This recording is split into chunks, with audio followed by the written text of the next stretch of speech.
The Fake Baseball Podcast is brought to you by SalaryCapSports.com. Enjoy fantasy baseball and want to give a new format a try? SalaryCapSports.com has got you covered. It's free and you can win cash prizes. You start with $50 million, build the best team you can, buying player after player at position after position, score points, compete against others, and again, win free prizes. After you build your squad, you get 4 trades a week where you can buy and sell and move players around and try and upgrade your roster. Player prices are changing constantly depending on how often they are bought and sold. Sign up now and play for free at SalaryCapSports.com. And don't miss your chance at those cash prizes.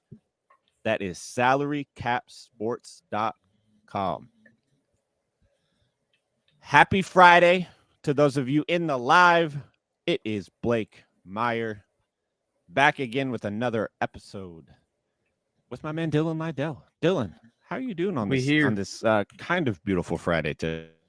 Well, I'm looking out the window right now. It is gorgeous. The rain went away for a little bit, but it's Friday. It's payday.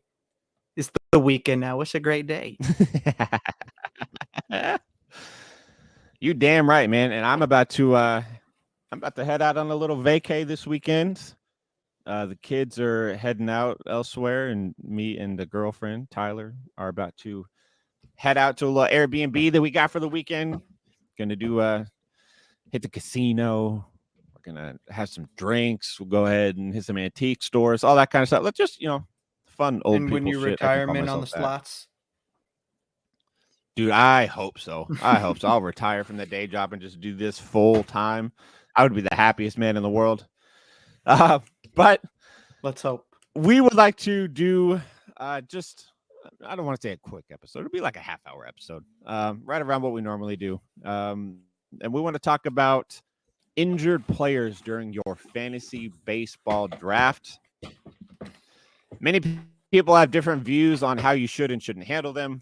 Some love taking injured players because as long as it's not a severe injury, they are likely to come back, obviously, later that year and produce big numbers.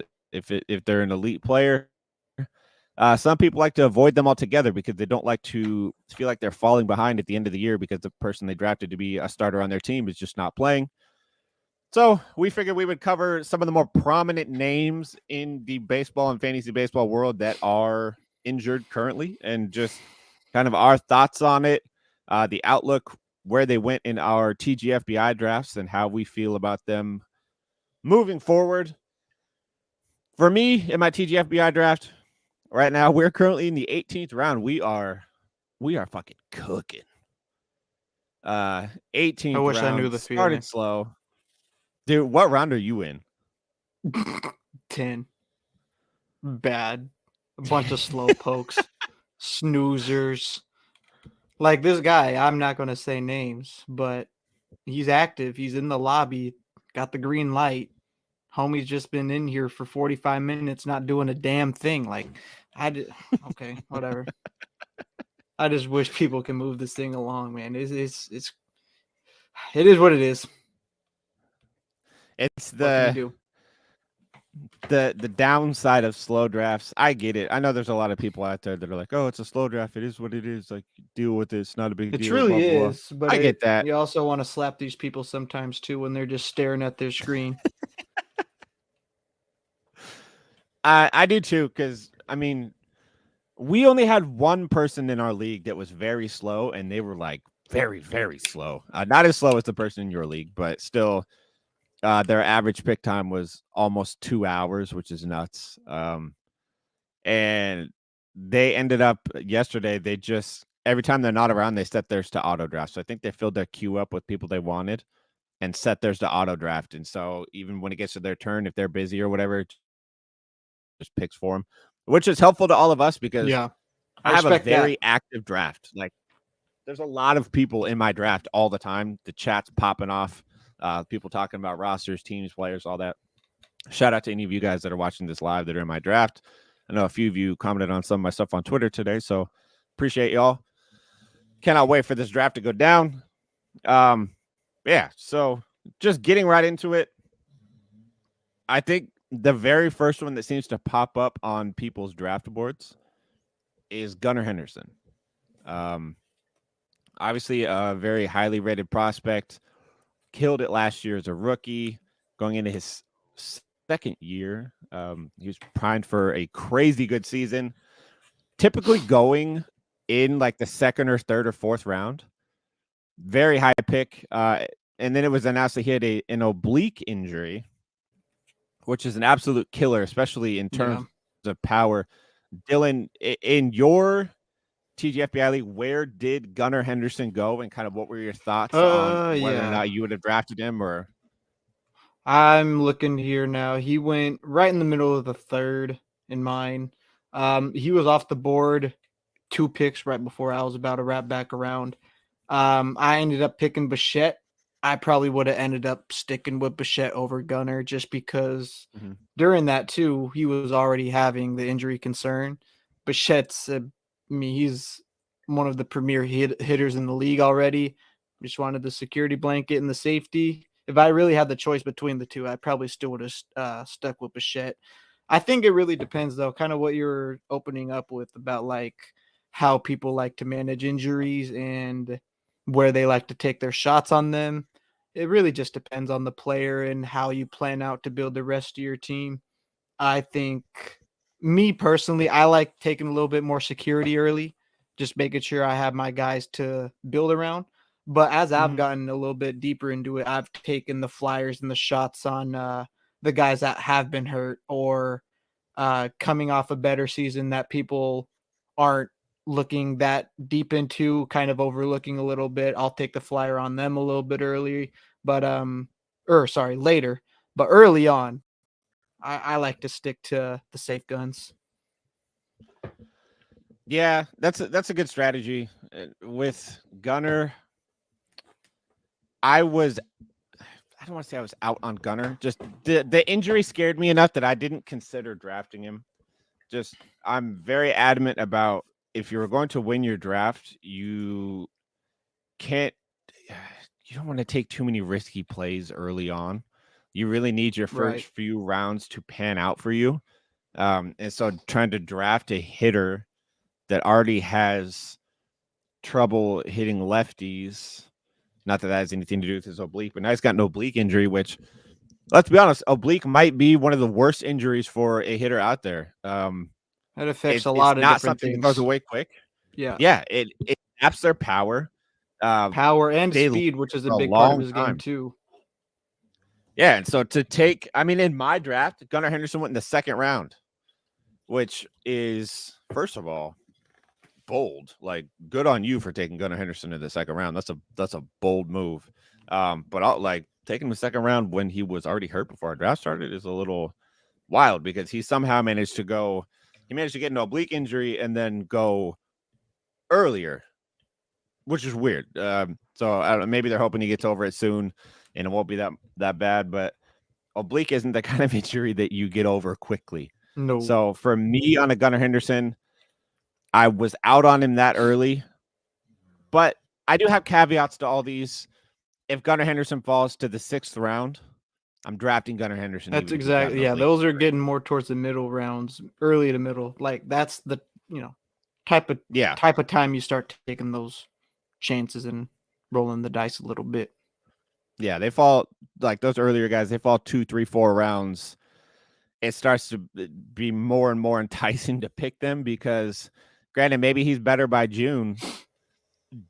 Gunnar to the end of the year is going to be fucking great. It's just, you can get behind really quick with those early picks, because like if you compare him to like I don't know, it's a second rounder. Elly De La Cruz is the second rounder this year.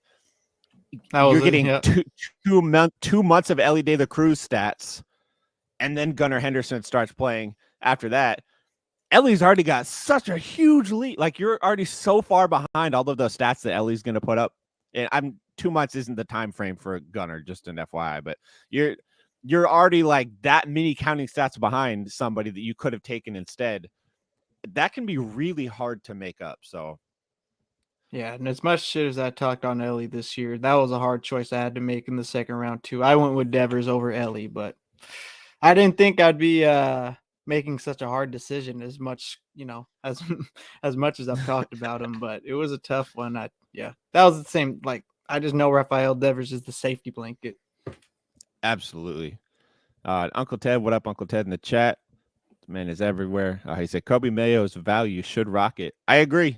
Because I think this oblique injury for Gunnar is going to be something that's going to have him not ready to start the season. And if they do try and say that he is ready to start the season, he's going to be ineffective to the point they put him on the IL until he gets better. So Kobe Mayo is going to get a lot more playing time, at least early on in the season, than many would expect.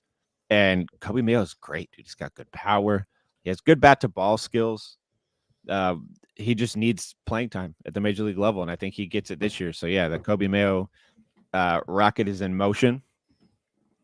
Moving on from there, though, let's stick with young third baseman Josh Young. Calf strain.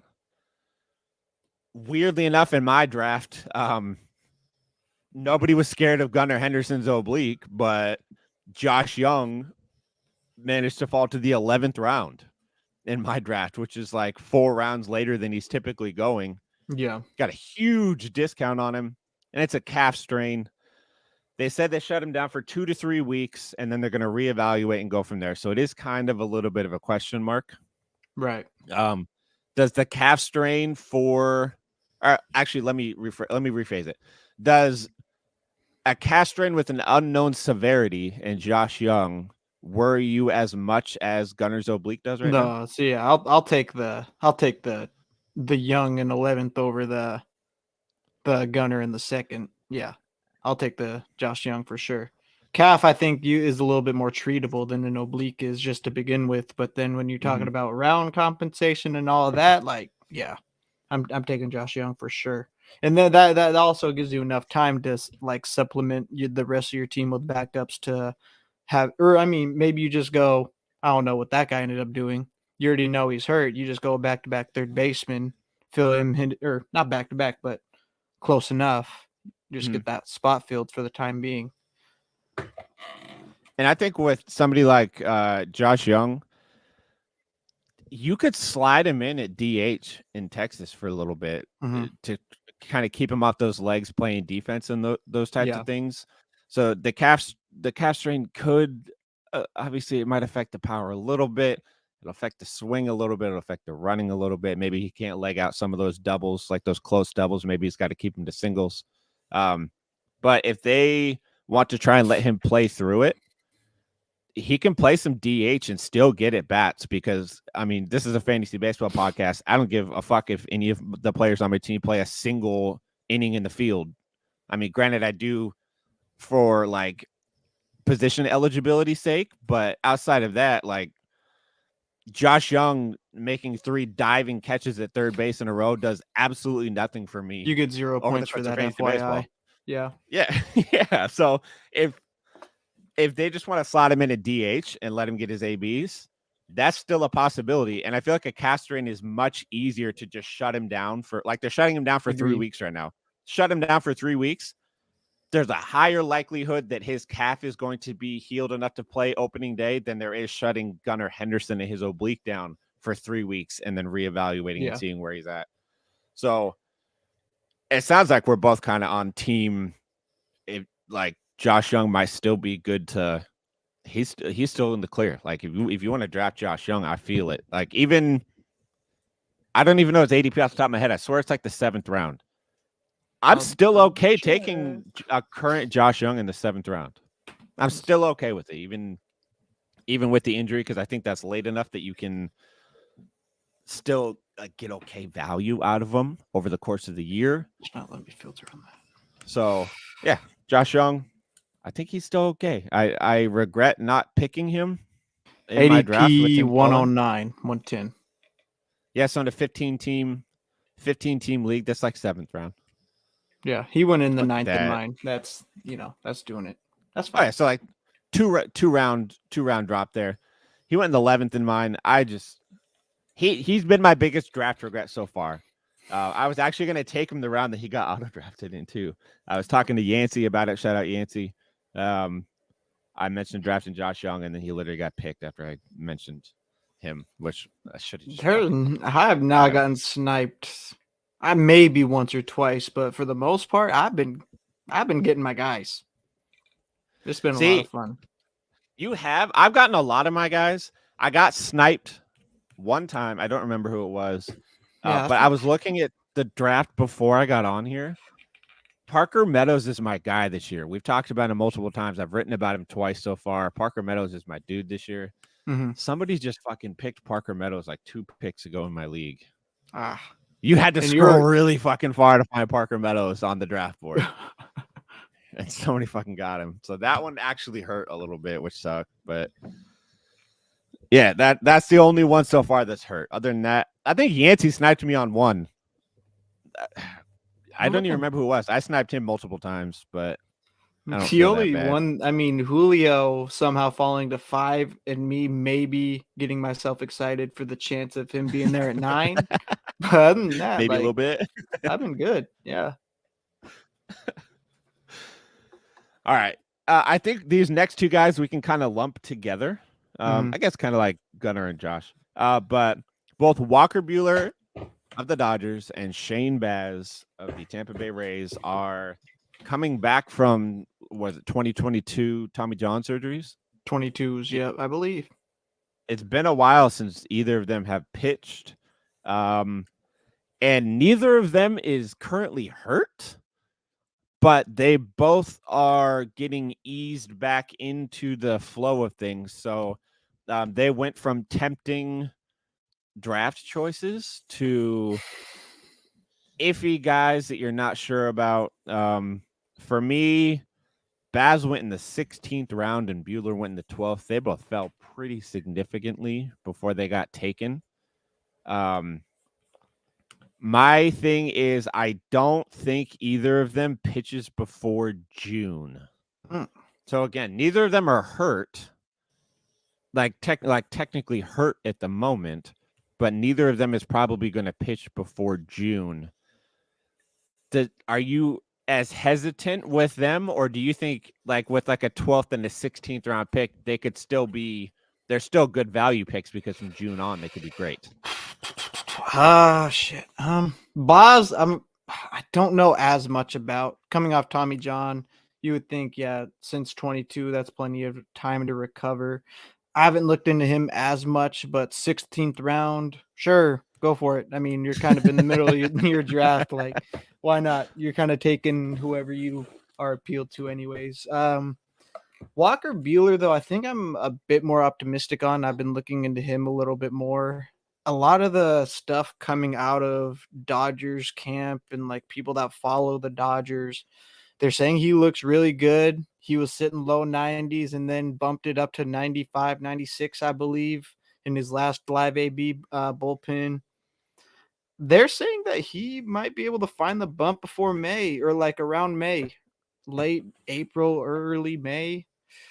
I could definitely see June them playing it safe. They're probably going to be in the front of the race anyway, so they might ease him back. But I've seen a lot of stuff that they're expecting him to be back earlier than June. So I haven't seen Boz pitch as much as Buehler has. And when Buehler's healthy and ready to go, like that man's nasty. He's sick. I've watched him pitch enough, and I'm maybe hoping I can get him to slip around maybe 2 more. That'd be really cool. But yeah, I think I'm a little bit more bullish on Buehler just because I know that situation a little bit more and have kind of dug into it. But yeah, 16th round, like I said, you're kind of chasing your guys. If you want to shoot your shot, go for it. But yeah, I just know a little bit more about Buehler right now. I feel it. And Buehler does have that former ace, fantasy baseball ace upside too. So he does have the track record. Boz is a lot less known because I think he's got like 25 innings pitched in the major leagues in his career. Admittedly, I know a lot about Shane Baz because I've collected I've tried to watch my language, a large amount of that man's cards over the last year and a half. I have so many, so I have followed a lot of what's going on with him very closely. He is a guy that has a dominant fastball. He's mainly fastball slider for like 75% of his pitches, but he also has a wicked curveball that he mixes in there about 20% of the time too. It's a really good combo of pitches that he throws. I know in 2022, both very minimal sample size, so it was like 13 innings pitched or something, but both the slider and curveball had whiff rates of like almost 45%. They're hard to hit, and his location is great. He pumps that fastball up in the zone very consistently, which we had Nick Pollock on here to talk to us about pitching like 10 episodes ago or so. You guys make sure you go check that one out. Those are really, really good episode. He is very big on these guys with these big fastballs need to live up in the zone, because if you live up in the zone with the fastball, especially if you can get some good ride on it, they are really hard to hit. And Boz's fastball averages about 97 miles an hour typically. So I do think he is somebody that is a sleeper pick. When I initially did my rankings for Fantasy Pros, before it was announced that Boz was going to be pushed back to start the year, I had him as a top 25 starting pitcher for this season. That is the upside that he has. We'll have to see when he gets called up, but I can say that from the point that he gets called up till the end of the year, he is going to give you ace level production.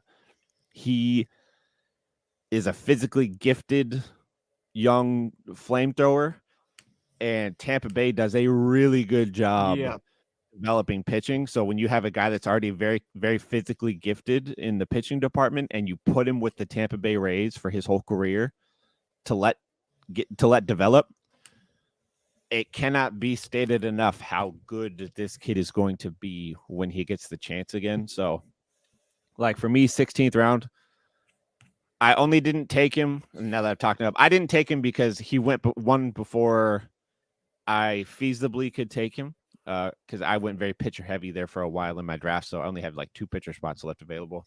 But he should be taken in every draft for one. And he is somebody that needs to be out there hurling the ball for Tampa Bay. So I hope he comes back soon. Uncle Ted said, y'all think we see Noble Meyer this year? The Marlins obviously aren't afraid to start their 19-year-olds.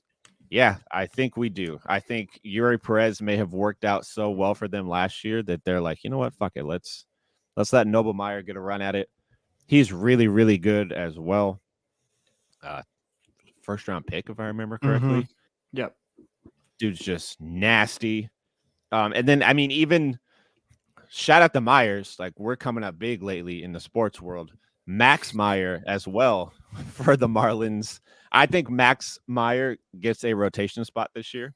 I tweeted out the video yesterday of him throwing a 91 mile an hour slider to get a strikeout yesterday. Fucking wild. The Marlins are really good at somehow getting their young pitchers to throw they throw like power changes. Not many people throw power changeups. Like every Marlins starter throws a power changeup. I think Sandy Alcantara is like 93 miles an hour for a fucking power changeup. Same with Edward Cabrera is like a 91 mile an hour power changeup. Now they got these guys throwing 91 mile an hour sliders. A lot to like there. One of the Myers is going to get some work out there. I say let them both run because they got an excellent last name, if I do say so myself. So I say let them run. But, I mean, the only other person I think we wanted to talk about was probably 2. Oh, There's 2. You're right. Oh, same type of deal, though. Together as well. Yeah, they're same Lump type these of deal. guys together as well. Old man Verlander and young man Kodai Senga both dealing with shoulder issues. Verlander's, I think, is a little less severe than Senga's. I would agree. But see, then the problem comes in. Should we be still as worried about Verlander's, even though we do agree that it's like a less significant one? Does Verlander's much older age make that shoulder issue a little bit more of an issue? Well, what's the specifics with Verlander? Do we know yet? I think it's just like shoulder soreness. It's not anything too crazy. I think he just ramped up his throwing again. But he's like 43. I know. I still think I'm a little bit more worried about Senga. Just the type of injury. I'm not going to try to pronounce it. I'm not good at reading. I'm not a doctor either. We're not putting But that one on camera. It seems to be the same type of deal that kind of derailed Corey Kluber. And that's a big concern because Kodai Senga's got some nasty stuff. Corey Kluber also had some really nasty stuff. And when Corey Kluber's shoulder went away, he was never that Cy Young pitcher again, bouncing from team to team, kind of just getting, hit around everywhere. I don't know, like I definitely a lot more concerned with Kodai Senga for me, at least. Just comparing apples to apples with him and Kluber. Yeah, I'm more worried with him for sure. I feel it, and I think the team reactions are very telling too. Houston doesn't seem that worried about Verlander. It may be one of those issues where his shoulder doesn't feel 100%, and he is older. One of the few people that I can call an old man. And they may have just been like, all right, you've been through so many spring trainings at this point. You've thrown so many innings in the major leagues at this point. You don't really need it. So instead of being like, oh my God, he has this shoulder issue, we need to shut him down. It's just one of those things where like, we're ramping up his throwing program. We're not really worried about him throwing in spring training right now. But Senga on the other side, the Mets actually seem fairly worried. Gave him an injection already. Yeah, which is not a good sign at all. And he's somebody that a lot of people were very, very, very hyped for this season. I mean, that ghost fork is no joke. That was a legitimately disgusting pitch last year. I think it had the highest whiff rate of any pitch in baseball last year. It got his nickname for a good reason. Absolutely. And he gets to wear that cool-ass glove with the ghosts on it. And I fucking love that. But yeah, I'm actually very worried about Senga and his ability to pitch this year, to be honest. I'm sure he'll come back at some point, but I do have my reservations that even if he does come back, it's going to be one of those things where maybe he misses a month and they try and have him come back and he pitches 4 innings and gets shelled and gets pulled and then goes straight back to the IL before the game's even over. I don't know. My personal kind of observation is like guys can bounce back from Tommy John nowadays. It takes them a little bit, but they can bounce back. Those shoulders, there's such a more tricky road, man. There's so much more mystery in there.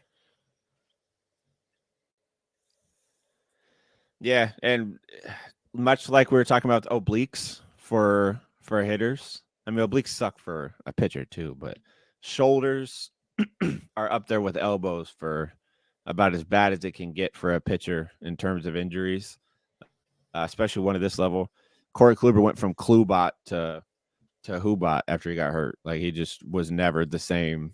He wasn't again. So hopefully that's not the case for Senga. I hope he is able to recover at some point this year. I hope the Mets correctly manage this injury the best they can and don't try and rush him back. I would much more be in the camp of shut Senga down for the year if it's that bad. Like, shut him down, just run it back next Mets year. Mets aren't going to do nothing. Yeah. Then I don't want a panic move where they try and rush him back for the sake of making their baseball more exciting and fucking them up some more. And the last person off the script that I want to talk to you about, because this name doesn't need to be on the script for you to be prepared for this conversation. Our sweet baby boy, Matthew Brash. No, I'm all right with that. I feel better about it now. You feel better about it now? Yeah, I do.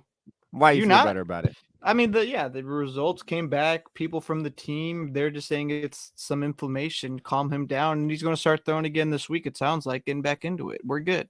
We, I think we really,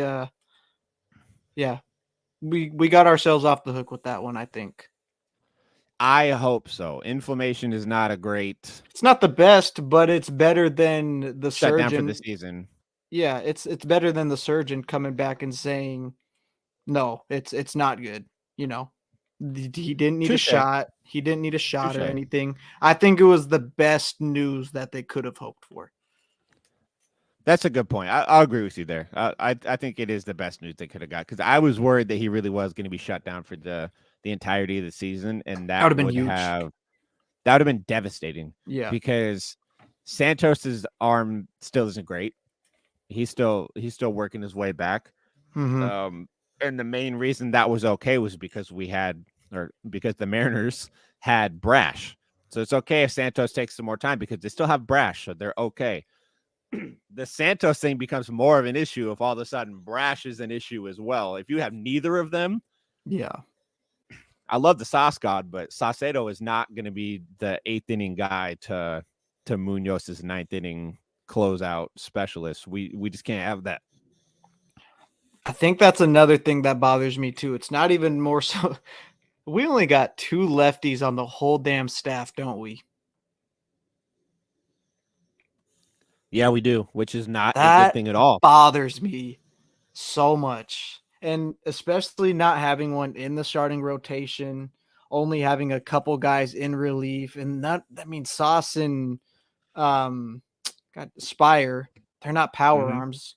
Like Nope. you have to go up against Yordan Alvarez. You have to go up against Kyle Tucker, Kyle Seager. I mean, you don't got to deal with Shohei no more, but there is some elite premier left-handed bats in this division, and the matchups really worry me. I agree as well because a team like Houston last year, then they had one lefty reliever on the active roster, and they didn't even use them like in the playoffs for the start of the playoffs, but they still were successful. The Mariners just really not having a lefty, like to not have a lefty in your rotation is absurd. That's crazy to me. It's so easy for teams at that point to game plan now. So, Yeah. okay, just every lefty we have looks like you're starting today.